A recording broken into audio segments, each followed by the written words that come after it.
Hey guys, in this video, I will show you how to share your screen with Claude AI. Alright, let's begin.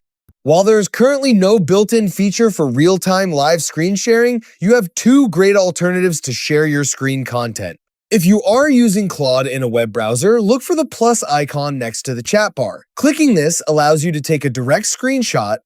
You can choose to capture a specific browser tab, an individual window, or your entire screen. Once selected, Claude automatically creates an image of your screen, allowing you to ask questions about whatever is visible. The second method works perfectly if you use the Claude desktop app. Open the app, click on your profile, navigate to Settings, select General, and create a custom quick access keyboard shortcut. Once configured, pressing this shortcut opens a quick capture tool.